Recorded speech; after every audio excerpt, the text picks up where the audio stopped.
I remember that evening more clearly than most, though time has tried its best to soften the edges. Oxford was breathing in that slow, dignified way it does after sundown, when the students have retreated to their rooms, and only the stone seems awake. From my window at the Randolph, I could see the faint orange of the lamplight flickering against the drizzle, a scene I'd watched countless times before, yet never without that peculiar ache one associates with things fading beautifully. It was not my case then, not even a case at all. Only in the small paragraph in the Oxford Mail is a retired Latin master, Geoffrey Ames, missing after his evening walk along the Cherwell. No suspicion of foul play, no cries for help. Merely absence. But absence, I have found, is often louder than the sound it replaces. I walked across the quadrangle of St. Athanasius later that night, though I had no reason to. Habit, perhaps, or something smaller and more inconvenient curiosity. The rain had settled into that fine mist that makes every surface glisten, as though the city had been varnished by memory itself. The gates were half open, a rare lapse in collegiate discipline. Through them I glimpsed the porter's light glowing like an ember in the fog. He nodded when I entered, the way porters do when they half remember a face but not its name. Said something about Mr. Ames being a steady man, though his tone suggested the phrase had already turned into the past tense. I let him talk, the way one lets the first line of a crossword reveal its own difficulty. Ames's rooms were on the upper floor of the South Range, with 2 windows overlooking the chapel and the path that led down to the river. I stood there for a while, beneath the dripping eaves, imagining him pacing, pausing, perhaps reciting Horace under his breath as he buttoned his overcoat. He had been a scholar of restraint, a man who corrected Latin elegiacs with the same severity he applied to human error. A lonely man, no doubt, though loneliness in Oxford often passes for vocation. The quadrangle was almost deserted when I turned to leave. Somewhere beyond the cloisters, I heard the sound of a bicycle, bell-sharp, brief, vanishing. It was followed by another sound, softer, uncertain, a woman's voice, calling a name I could not quite catch. Then silence again. Later, in the porter's lodge, I noticed a small calendar pinned beside the register, today's date circled in red ink. Below it, a note in the same hand, Vespera venit. Evening falls. The phrase stayed with me, like a tune one cannot name. I walked to the edge of the river where the willow branches leaned so low they brushed the surface. The water moved lazily, indifferent. A pair of mallards slept near the bank, heads tucked, feathers bright even in the half-light. There was something oddly deliberate in the stillness, as if the scene had been arranged for someone who would not arrive. It was only when I turned back that I noticed the bench beneath, the old sycamore. A book rested there, face down, as if recently abandoned. The cover-worn green cloth bore the faint title, Odes of Horace. I lifted it carefully, and from its pages fell a slip of paper, damp but legible, a half-finished Latin line written in an elegant, trembling hand. Lux et umbra, light and shadow. No verb, no completion. I returned the book to the porter, who promised to deliver it to the police, though his tone made it sound like a courtesy, not a duty. As I stepped back into the rain, I found myself murmuring the same phrase under my breath, half to test its rhythm, half to feel what might be missing. The bells of Magdalen began their slow toll. 11 strokes, each dissolving into the drizzle. The city seemed to breathe out, and in that breath I felt the faint disturbance that precedes every real investigation. Not a clue. Not yet. Just a question quietly forming in the dark. Why had Ames, a man who worshipped precision, left his sentence unfinished? The following morning arrived as Oxford mornings often so reluctantly, as though the city itself had been up late reading. A pale wash of light pressed through the fog and found its way between the curtains of my room at the Randolph.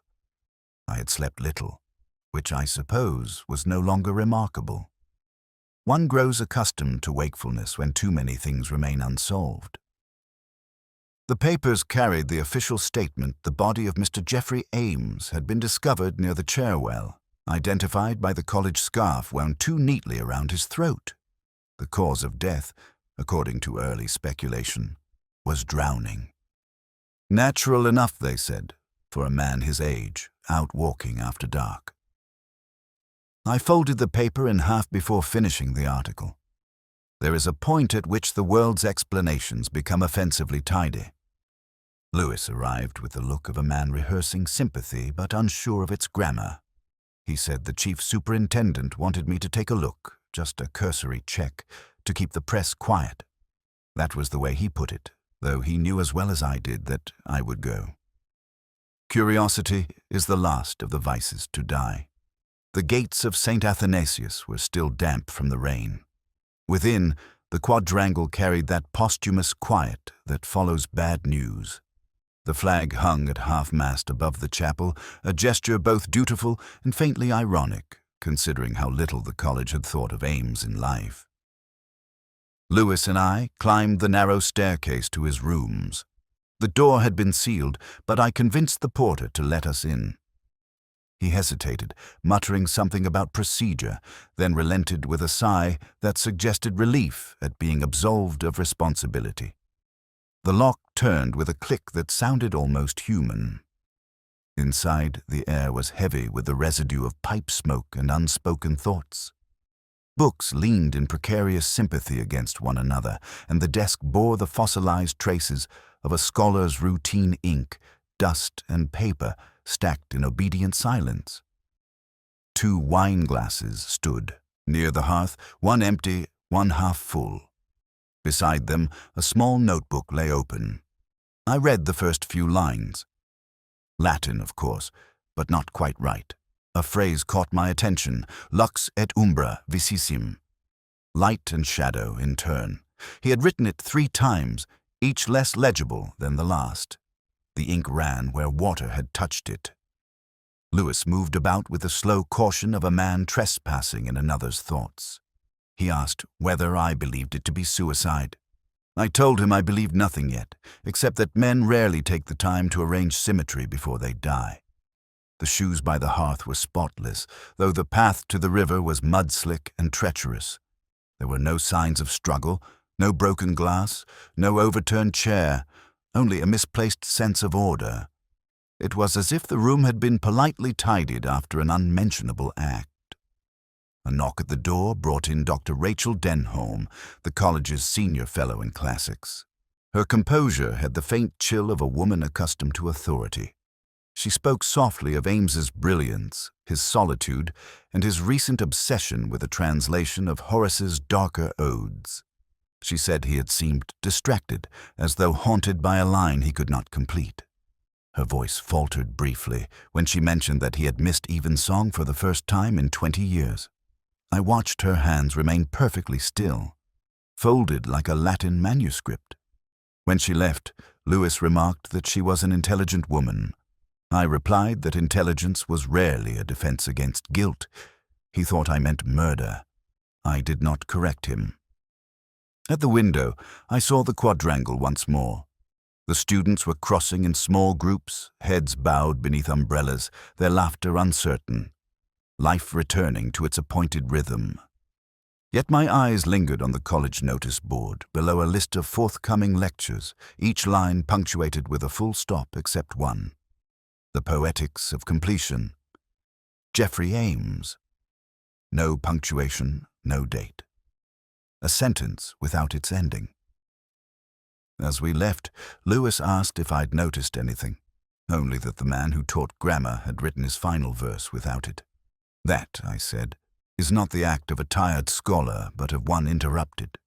He looked puzzled, then nodded, perhaps out of kindness, but the phrase stayed with me long after we'd driven away. There is no grammar for grief, only pauses, ellipses, and the uneasy sense that something essential has gone unsaid. I remember the rooms by their smell before their silence. There's always a particular scent in the lodgings of an academic bachelor, somewhere between dust and devotion, as if the years themselves had been studied and filed away in neat rows. Ames's lodging at St. Athanasius was precisely that sort of sanctum orderly, self-contained and faintly embarrassed by intrusion. Lewis and I entered quietly, though the place was already empty in the most permanent sense. The curtains had been half drawn, the morning light breaking in like a trespasser. I noticed at once the faint outline of a rug recently shifted. Beneath it, the floorboards were clean, while the surrounding wood bore years of polish. I told Lewis nothing. Observation, like doubt, prefers solitude. He busied himself with drawers and cupboards, his movements deliberate and cautious. I wandered toward the writing desk. There, amid the papers, stood a pair of wine glasses, one smudged faintly with lipstick, the other untouched. The ashtray beside them carried 2 separate brands of tobacco. I ran a thumb along the rim of one glass, feeling the faint trace of something private, almost tender. Ames had not been entirely alone, at least not in the hours that mattered. I opened the desk drawer. Inside lay a ticket stub from the Sheldonian Theatre, dated 2 evenings prior for a choral performance. Beside it, a small envelope addressed in a slanted, uncertain hand.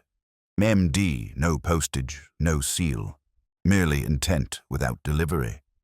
The initials were nothing to me then, though they carried that peculiar insistence of something one will later recall with regret. The rest of the room had the melancholy precision of a man who had lived through habit rather than hope. His books were arranged alphabetically, his correspondence tied with string, his clock 5 minutes slow, a detail that would later matter, though I could not have told you why. Lewis asked if we should search the wardrobe. I told him to. He hesitated, as though entering would disturb some ghost of propriety. When he opened it, there was only one suit, pressed and waiting, a pair of polished shoes beneath.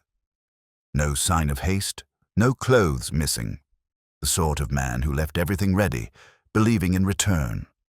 Through the open window, the scent of wet ivy and coal smoke drifted. Somewhere in the quad, a bell struck the quarter, time, punctual and indifferent. I caught sight of the half-finished crossword on Ames's desk. It was a habit of mine, then as now, to glance at such things. The clue that arrested me read, "Unfaithful River 5." The answer had been penciled in, but later erased. The faint outline remained visible enough share. Faithless indeed, if one considered how easily it carried him away. Lewis remarked something about scholars and their eccentricities and whether loneliness ever became fatal. I remember answering that loneliness was rarely fatal on its own. It required companionship to become dangerous. He did not understand, though he nodded as if he did. On the mantel stood a framed photograph, slightly tilted. A group of men and women choir members, judging by the formal attire and music sheets in hand. Among them, Ames looked younger, softer around the eyes. Behind him, a woman's hand rested lightly on his shoulder. The image was blurred at the edges, but the gesture had the unmistakable grammar of affection. I turned it face down before leaving, a small mercy against scrutiny. As we stepped into the corridor, I asked Lewis to check the college guest book to see whether anyone had signed in the night before the drowning. He looked puzzled but obeyed. Details, after all, are the only form of charity left to the dead. Outside, the rain had begun again, fine and persistent, softening the stones of the quadrangle into shades of memory. I thought of the unsent envelope, the erased clue, the 2 glasses. Grammar again. Subjects without verbs. Actions began but never completed. And somewhere, between the damp air and the sound of the bell, I felt the faintest suggestion of motive, not anger, not greed, but that quieter, older emotion that hides beneath courtesy. Desire, unfinished, the kind of sentiment Oxford has been practicing for centuries. There is something both consoling and cruel in the sound of rehearsed harmony. The choir of St. Athanasius was gathering that evening inside the small stone chapel, the air dense with candle wax and cold breath. The notes rose in perfect order, one voice folding over another, each oblivious to the disorder that had birthed it. I stood near the back, listening not for the music, but for the silences between. Lewis had found the connection that brought me here. A ticket stub, 2 wine glasses, an unfinished letter, enough to suggest a visitor.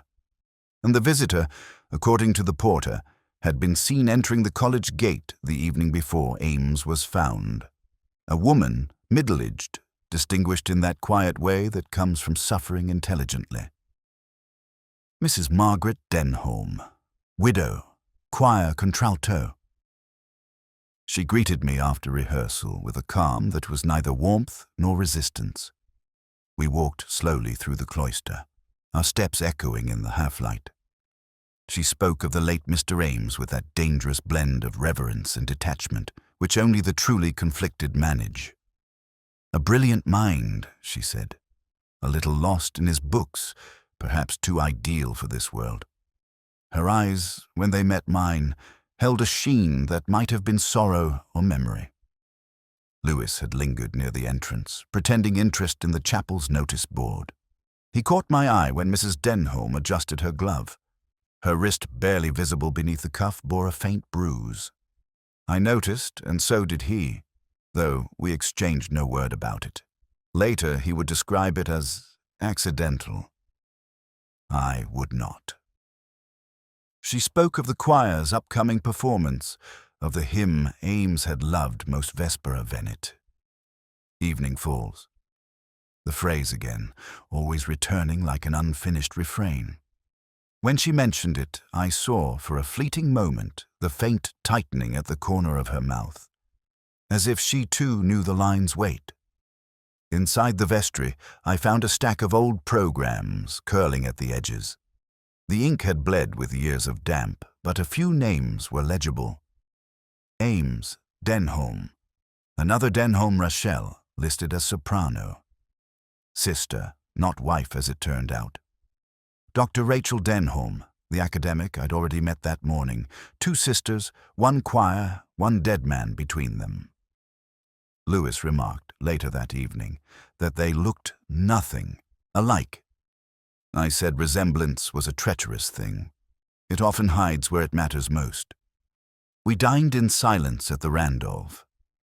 I remember the weight of the cutlery, the smell of whiskey dulling into comfort. Lewis, ever loyal to fact over inference, wondered aloud whether Ames had been in love. I told him that love, like Latin, is precise in its own way. It either scans or it doesn't.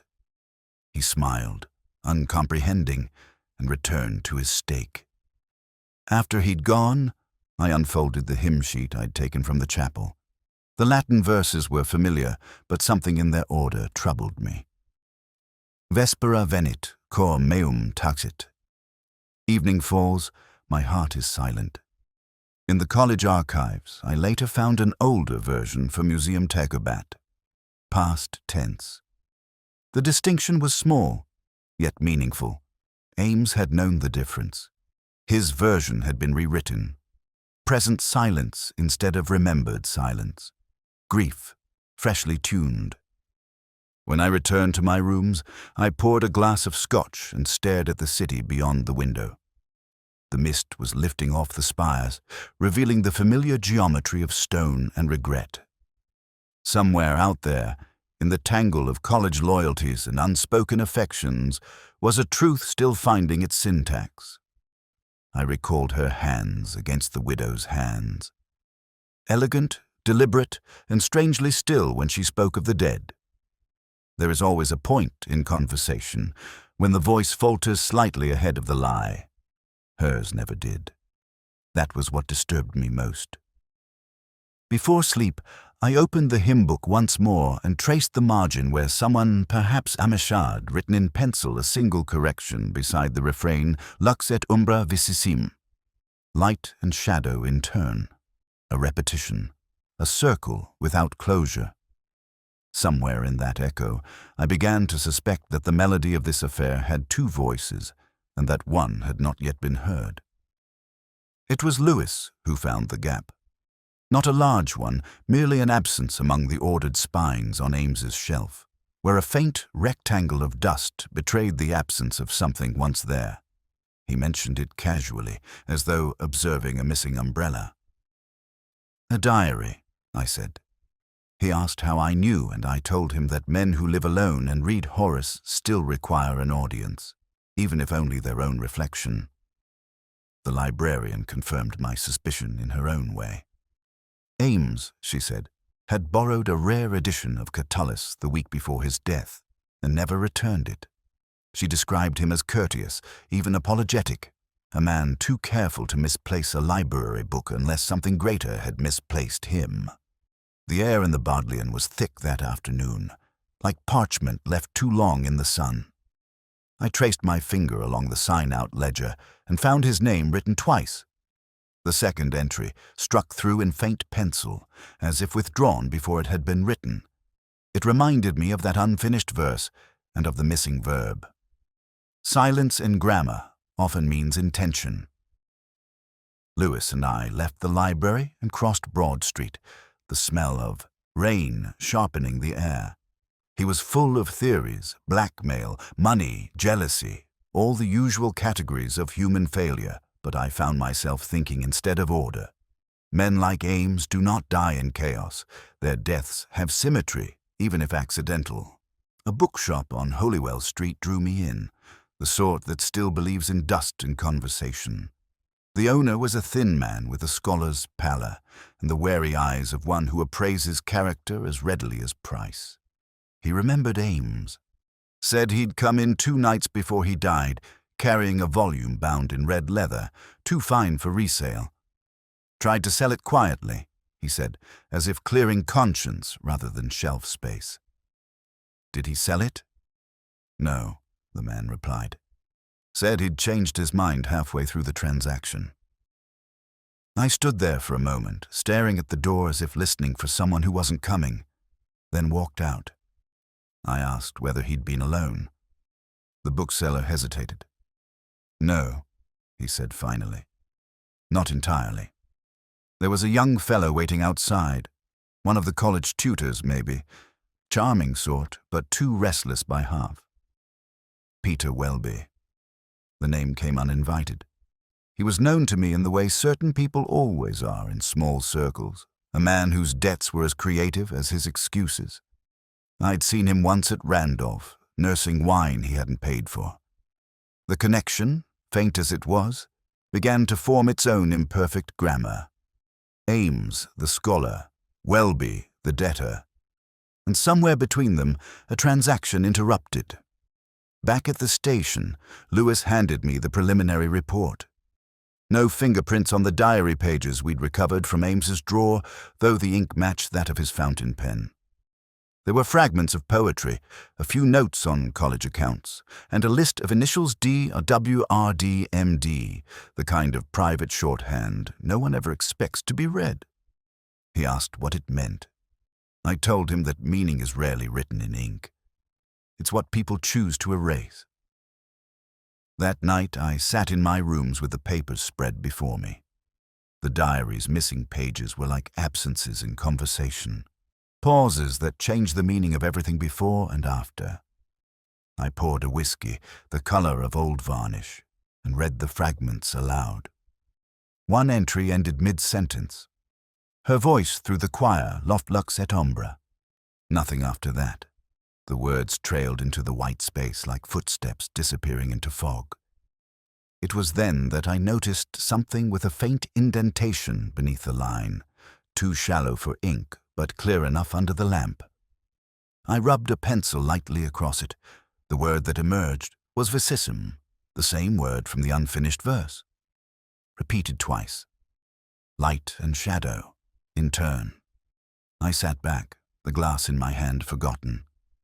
Repetition, I thought, is not merely emphasis. It's a confession. Outside, the rain began again, steady and soundless against the glass. The city seemed to dissolve under its pores, softening, the cobblestones darkening into memory. Somewhere beyond the drizzle, I imagined Ames walking toward the river, carrying the diary he'd meant to destroy, repeating to himself the same line until the meaning fell away, leaving only rhythm. And I wondered, not for the first time, whether guilt and grammar obey the same rule that once a verb is missing, nothing can truly be complete. There are certain discoveries that do not arrive with triumph, but with a kind of fatigue, like a letter one knows must be opened, yet dreads for its inevitability. The photograph was one of those. Lewis had found it wedged behind a volume of Catullus, a place almost too obvious for concealment. He handed it to me without ceremony, as though passing a menu he could not read. It was only 20 years, perhaps more, its gloss dulled to sepia. A choral group, arranged in the familiar symmetry of Oxford, gathers men at the back, women in front, the chapel's stone ribs arching above. Faces half smiling, half enduring the lens. I recognized Ames immediately. The same careful posture, the same watchful intelligence. But my attention was drawn elsewhere to the two women standing just behind him. One I knew as Dr. Rachel Denholm, her expression scholarly and composed. The other, almost her mirror, was Margaret the widow. Only younger, eyes bright and unscripted, a hand resting lightly on Ames's shoulder. Lewis remarked that it was a fine photograph. I told him fine photographs always conceal more than they show. We took the print to Martin Drew, the solicitor. His office smelled of rain and routine, as though life there had been carefully proofread. He looked at the picture too quickly, the way one glances at an obituary for someone not yet buried. Said he remembered the event well, the college choir, a charity concert. Then, after a pause too long to be natural, he added that Ames had been sentimental about those days. I asked if he and Ames had remained friends. He smiled without humor. Friendship, he said, is an elastic term. There was something deliberate in the way he replaced the photograph on the table, aligning it perfectly with the wood grain. I noticed his cufflinks silver, engraved with initials M.D., the same as the envelope on Ames's desk. A coincidence, perhaps, though coincidences in Oxford are rarer than lies. Lewis watched me, waiting for the question that didn't come. Outside, the wind had risen, scattering rain against the windows in delicate percussion. Drew asked if we suspected foul play. I told him we suspected a disorder, which was worse. He said he'd heard of the drowning and seemed genuinely troubled, or convincingly so. I've never been certain the distinction matters. When we left, Lewis was quiet for some time. Then he said he didn't like the man. I told him that was progress. It's easier to like the guilty because they work harder for it. Back at the station, I studied the photograph again beneath the weak lamplight. The composition was balanced, but not accidental. Rachel looking toward the conductor, Margaret looking toward Ames. A triangle, subtle but complete. Even the placement of hands told a story, the visible and the withheld. I traced the blurred edge of Ames's sleeve where Margaret's fingers met fabric. It was not possession, but farewell. One can tell the difference if one has lived long enough. Lewis brought tea, though I hardly noticed. He said the local photographer remembered taking the shot. A commission from the college, he recalled, paid for by Martin Drew, who had been treasurer at the time. I asked whether he'd said why. Lewis shrugged nostalgia, perhaps. That word again, the most fragile alibi of all. Later, alone, I placed the photograph against the desk lamp, letting the light bleed through its thin paper. Behind the primary image, faint outlines appeared, an inscription on the reverse, written in faded ink. The words were barely legible, but I could make out enough lux et umbra vicissim. The same phrase again. Beneath it, a smaller line almost erased for M.D. from R. I put the photo down carefully, aware that something irrevocable had shifted in the air. Two sisters, one gift, one Latin promise. The river outside my window was invisible in the night, but I could hear it moving a soft, tireless sound like breathing in sleep. I thought of Ames, of the photograph's quiet choreography, of the light and shadow playing their eternal duet. Perhaps that was all this case would ever be, an arrangement of people caught in an unfinished composition, each note echoing after the singer has gone. There is a particular kind of afternoon light in Oxford that feels dishonest. It enters rooms as though seeking confession and leaves them colder than before. That was the light under which I reread Geoffrey Ames's notebook, the same notebook whose pages had begun to fray at the edges, as though time itself had been rubbing its fingers across the truth. I'd asked Lewis to fetch the translation Ames had been working on, his final project, so to speak. The poem was one of Catullus's more obscure elegies, though Ames, predictably, had chosen to render it not as lament, but as redemption, a choice that told me more about him than he might have wished. Lewis stood by the window, frowning at the Latin text. He said it didn't make sense. This word is translated as delay, but in the dictionary, it can also mean fate. Exactly, I told him. Two meaning two lives, running in parallel, each believing itself the true one. He said I was reading too much into it. Perhaps I was. Yet I'd learned long ago that men like Ames left their truest confessions in the margins of scholarship. The notebook contained several such confessions. Notes rewritten, words scratched out, lines repeated. One phrase in particular recurred again and again, lux et umbra vicissim, light and shadow in turn, a refrain almost musical. And each time he wrote it, his hand had grown less steady. That afternoon, Dr. Rachel Denholm called at my office, unannounced. Her composure was immaculate, as though emotion had been ironed out of her. She said she'd heard I was reading Geoffrey's translation. He had, she admitted, shown it to her once when it was still unfinished. She asked whether it seemed troubled. Troubled, yes, but not by error, by intention. She told me he had been struggling with a line. He could not make something about a night without an ending. She said he grew obsessed with it. I asked if she'd helped him. She hesitated, said she'd suggested a word. Which one? Mora. I saw her realize what she had admitted and how carefully she had been trying not to.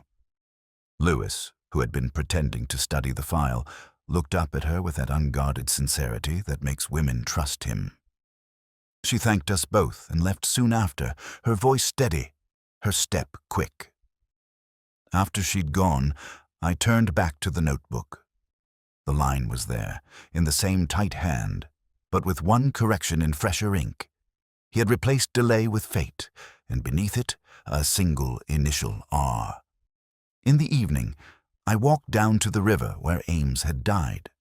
The air was still, thick with the faint scent of wet grass and wood smoke. Somewhere upstream, a rower's oar touched the water with rhythmic precision. The sun was low, turning the surface of the Cherwell to something almost metallic. I took the notebook from my pocket and read the translation aloud, softly. The words carried in the air for a moment, then fell apart. Latin never stays faithful to English for long, but the rhythm mattered more than the meaning. I noticed, then, that the cadence of the final lines mirrored that of the choral hymn the Denholm sisters had sung Vespera Venit. Evening Falls. A scholar of Ames's precision would never have done that by accident. He was aligning sound with memory, language with loss. It was not an academic's translation, but a lover's. When I returned to my rooms, Lewis was waiting with his usual expression of uneasy patience. He asked if I believed Mrs. Denholm had loved Ames. I told him love was too simple a word. It implies one direction. What we were looking at was reflecting each of them, seeing in the other what they'd lost elsewhere. He said that was very poetic. I said it was very inconvenient. Later, alone, I poured a glass of whiskey and read the last entry in Ames's diary once more. The Latin line was there, beneath the earlier notes, rewritten one final time. But this time, he had altered a single word. Lux et umbra vicissim became lux et umbra invicem. A small change, but not meaningless. In turn, it had become an exchange. Light and shadow, traded. Balance replaced by debt. I closed the diary and listened to the city settling into night, the hum of distant traffic, the bells tolling their indifferent arithmetic. Somewhere between the two versions of that line lay the truth of his death. And perhaps, I thought, all translations are false. What we call understanding is only a shadow of what was once meant. The rain that evening had the tired persistence of something performing an old duty. Oxford wore its wetness like a confession, pavements darkened, spires dissolving into mist, the air faintly metallic with the scent of soaked iron railings.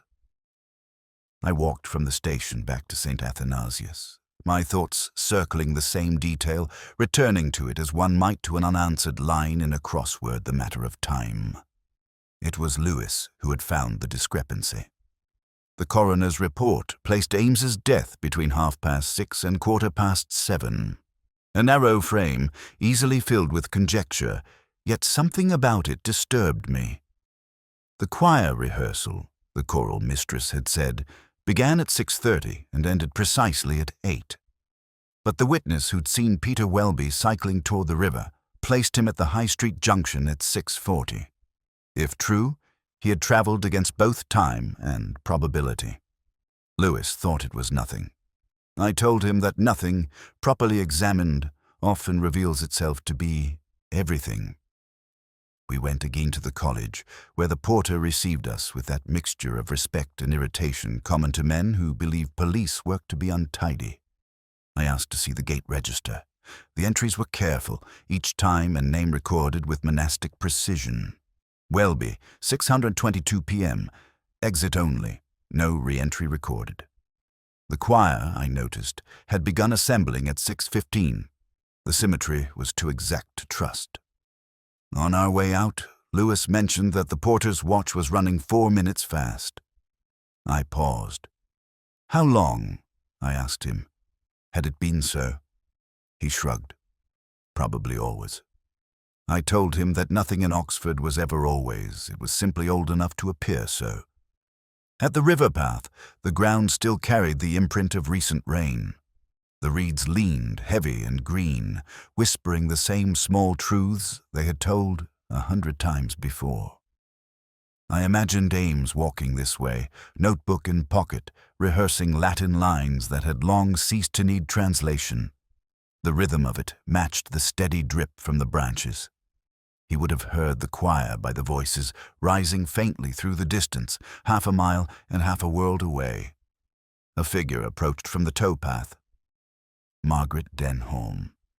Her face was pale in the dim light, the kind of pallor that absorbs guilt without confessing it. She said she'd come to pay her respects, though there was nothing here that could receive them. I asked if she had seen Ames that evening. She said no. She had been at rehearsal.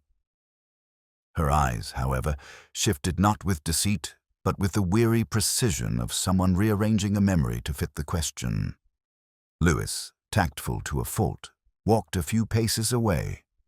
She told me that Ames had written to her the day before his death a letter she had not answered. She said it contained nothing but a line of verse, one she had sung for him long ago. When she tried to recall it, her voice faltered. Vespera venit something taxit. She looked at me, waiting for help. Evening falls. My heart is silent. I finished the line for her. She nodded, tears gathering without conviction. I asked when she had last seen him alive. A pause. She said 6 o'clock. A contradiction, soft but unmistakable. After she left, Lewis rejoined me. He thought her grief convincing. I said it was the timing that concerned me, not the emotion. She had placed herself before the choir began, when Welby was still on college grounds. Either memory was treacherous, or she was. Back in my room, I examined the ticket stub we'd found in Ames's drawer. A concert date printed clearly Friday the 23rd, but Ames died on Thursday. The ticket was for a future performance. Lewis had assumed it was a relic of a past event. I now knew it was a promise of one he never reached. A small thing, yet its implications rang louder than confession. I sat for a while in the stillness, the city breathing quietly outside. Somewhere a clock chimed the half-hour, though I did not trust which one. The margins of time, I thought, are where truth hides those unaccounted minutes between words, those delays mistaken for pauses. Ames had died, not of water nor despair, but of timing his own or someone else's. The rain eased into drizzle, as if conceding defeat. I poured myself a whiskey and watched the glass fog at the rim. Time, like light, refracts differently through guilt. Dinner at St. Athanasius was a ritual of quiet pretension, the sort of gathering where conversation performs civility while meaning hides beneath the silverware. I had not wanted to attend, but the invitation came from Dr. Rachel Denholm herself, and curiosity has always been my least manageable virtue. The hall was half-lit, the portraits above the long table staring down with the weary suspicion of men who had long since stopped believing in intellect as salvation. I sat 2 places away from her. She wore black, not in mourning but in a way that suggested mourning might suit her. The evening was thick with Latin grace, clinking glasses, and the faint rustle of gowns. Across from me sat Welby, his charm spread thinly across his nerves. Lewis, who had been placed inconveniently beside the bursar, appeared to be losing a polite argument about the price of port. The conversation drifted toward poetry, as it inevitably does among the half-educated. Rachel spoke with ease about Virgil and translation, about how meaning alters when one moves between languages. Someone mentioned Ames, delicately, as though he was still in the next room. She nodded and said, in that calm, academic tone of hers, that his mind had been both precise and melancholy, though she feared his love for words had turned against him in the end. It was then that she raised her glass and offered a short toast in Latin, naturally. "Lux et umbra vicissim," she said, smiling faintly. And then she translated it aloud, light and shadow, one following the other. A small thing, perhaps. Yet the phrasing lingered. She had chosen one following the other. Not in turn, not in exchange. The former implied sequence, the latter equality. I had heard Ames use the same phrase in his lectures once, and he had been careful, almost reverent, about its dual meaning. Her choice had not been careless. Words were her trade, after all. Lewis leaned toward me and whispered that I looked unwell. I told him I was fine, though fine, in my case, usually meant something was breaking loose beneath the surface. After dinner, as the others drifted toward port and polite exhaustion, I asked Rachel to join me in the cloister for a cigarette. She declined the cigarette, but stayed. The rain had begun again, a thin drizzle that seemed to rise from the stones rather than fall upon them. She asked what it was about Geoffrey Ames that fascinated me. I said fascination was a dangerous word and that I preferred curiosity. She smiled, knowing the difference was merely academic. I mentioned his translation. She said she had helped him only once, with a single word, moral. Delay. She added the translation smoothly, without thinking. Then she hesitated. Or fate, she corrected herself, softly. A slip of the tongue, perhaps. Or confession. It was difficult to tell in the half-light. When she left, I stayed beneath the archway, watching the rain gather in small rivulets at my feet. The phrase repeated itself in my head like a refrain of light and shadow, one following the other. But Ames's version had been different. He had spoken of reciprocity, of something returned. Not one after another, but two bound together by consequence. Back in my room, I laid out the fragments of the case on the table, the photograph, the letter, the notebook, the diary page. I poured another whiskey, though even that offered little warmth. The Latin words blurred slightly in the lamplight. Vicissim in turn, invissim an exchange. The difference was not merely grammatical, it was moral. If Ames had written his verse for her, then he had expected reciprocity, but her translation, her deliberate choice of phrasing, had turned it into distance, not equality. Light after shadow, one fading into the other, never meeting. I closed the notebook. The deduction was neither triumph nor relief. It was simply the inevitable arrival of understanding, that quiet betrayal of one's own wish to remain ignorant. When Lewis returned the next morning, I asked him to check whether the college choir had sung Vespera Venit at evensong on the night of Ames's death. He nodded, puzzled, not yet seeing where the tones might intersect. I told him the timing of death was less important than the timing of comprehension. Some truths, I said, occur an hour too late. That night I sat by the window as the bells marked the hour, each chime falling like a repetition of an error I had yet to name. The phrase echoed once more, light and shadow, one following the other, and I thought of how easily love becomes language, and how rarely either translates correctly.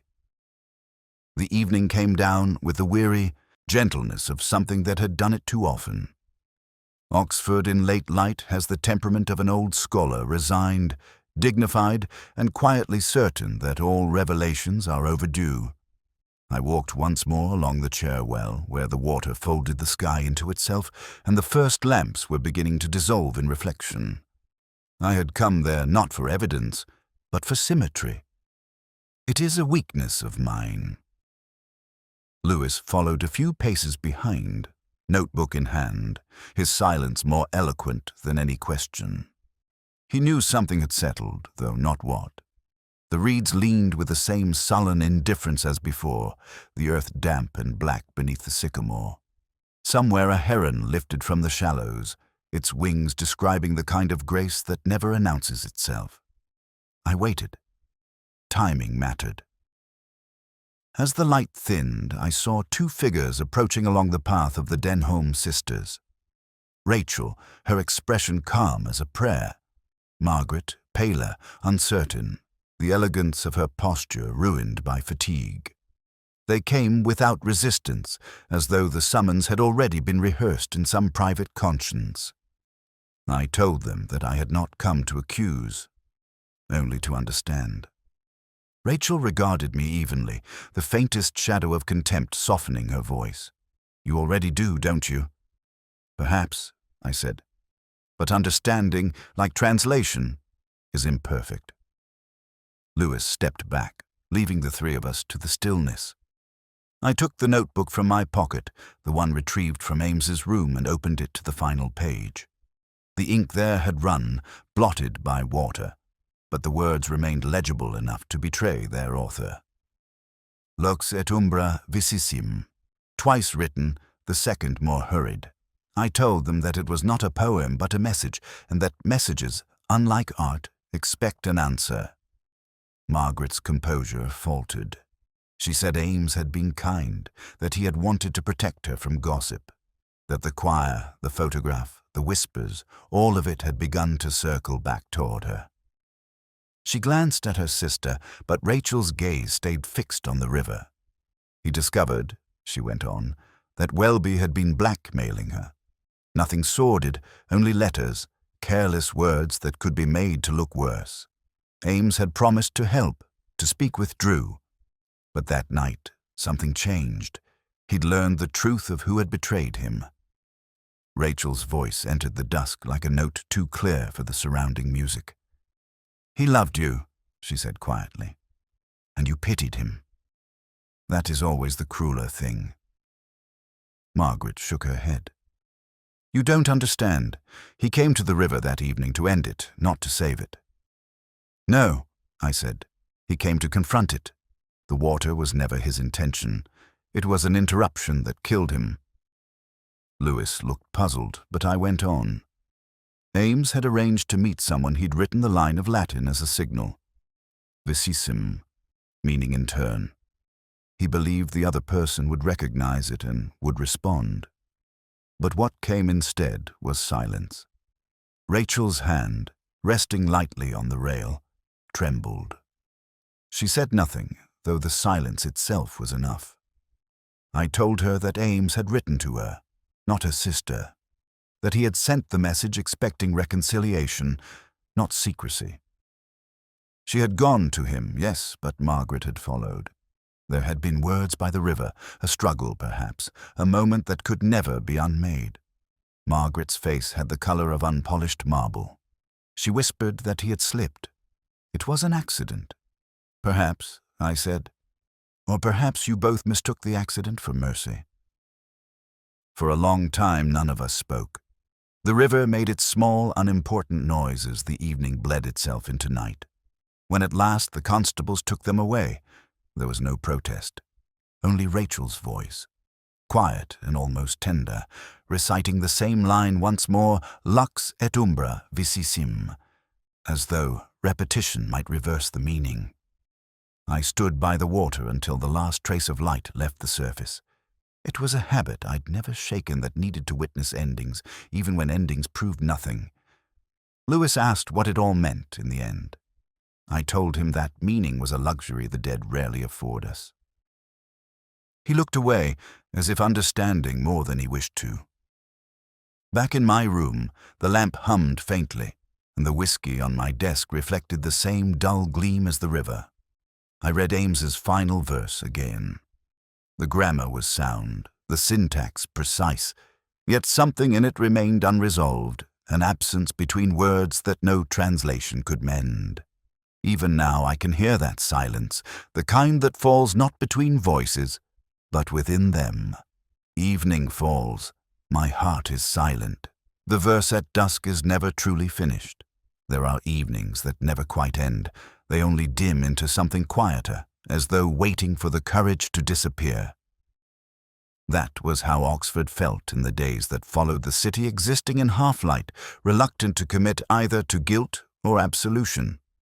The Denholm sisters had been taken into custody without spectacle. Even the newspapers had treated the affair with a kind of embarrassed restraint, as though the Latin made it too cultured for scandal. Yet I could not persuade myself that justice, however it might be defined, had really occurred. Justice is, at best, a grammatical illusion dependent on the tense one prefers. I spent the afternoon in Ames's rooms for the last time. The air had lost its density, the heaviness of secrecy replaced by that curious neutrality that follows exposure. His books remained as we had found them, obedient, ordered, unread. On the desk, a faint ring marked the surface where a wine-glass had once stood, its twin still absent. I touched the edge of the circle. The wood felt cold, smooth, and irretrievably final. Lewis entered, carrying the official file, neat, complete, and unsatisfactory. He said they had corroborated a witness at the inn who'd seen Margaret near the river around the time of death. She had confessed that Ames's fall was unintentional. That panic had undone her. Rachel, he added, had accepted partial blame, claiming she had allowed it. The phrase unsettled me more than anything else. Allowed. Permission where there should have been a protest. He asked if I was content with the outcome.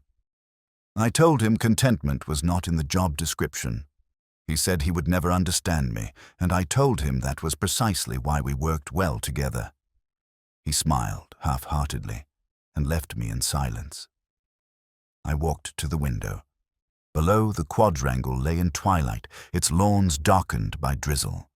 A student hurried across, collar turned up, his footsteps echoing against the cloisters. The sound reminded me of Ames's verse, its rhythm measured, its meaning deferred. I took the notebook from my coat pocket and opened it to the final like the same one that had haunted every turn of the case. Lux et umbra vicissim. Light and shadow in turn. The phrase had been used, reused, mistranslated, weaponized, and finally confessed to. Yet its simplicity remained intact. For Ames, it had meant hope, perhaps reconciliation. For Rachel, inevitability. For me, only recurrence. Every case is a return to the same pattern, the interplay of clarity and concealment. I stayed there as night deepened. The bells from Magdalen drifted faintly through the damp air, their sound too slow for comfort. I poured a measure of whiskey, the last in the bottle, and let it sit untouched on the desk. The smell of peat and dust seemed appropriate, like a memory rehearsed for the final time. When I finally sat down, I found myself turning to the crossword in that morning's paper. An old habit. The clue that caught me was simple enough. 2 sides of truth. 4. The answer came at once. I almost laughed. A trivial solution, but an apt one. Every truth, I thought, is double-sided. Every confession, half denial. Lewis returned briefly to say that the chief superintendent was pleased. I told him to pass along my congratulations. He lingered as if expecting something more, then wished me good night. The door closed softly behind him, leaving the room in a state of deliberate incompleteness. I looked again at Ames's handwriting, elegant, decisive, without hesitation. Beneath the final line, in smaller script, he had written a second phrase I'd almost missed before. Vespera venit, evening falls. I read the 2 lines together, slowly, as though testing their weight against one another. Evening falls, light and shadow in turn. The order felt reversed. Now no longer prophecy, but consequence. When I finally left the room, I did not switch off the lamp. It seemed wrong to do so. Light and shadow must coexist after all. Outside, the rain had begun again, fine as breath. The stones gleamed underfoot, each step releasing the faintest scent of earth and age. Somewhere, a choir was rehearsing a thin thread of harmony threading the night. I paused beneath the archway, listening, unsure whether the sound belonged to the present or to memory. And then, with the last light fading over the spires, I heard it again, the line that had followed me through the case, now no longer a riddle but a benediction whispered by the city itself. Lux et umbra vicissim, light and shadow, in turn, always.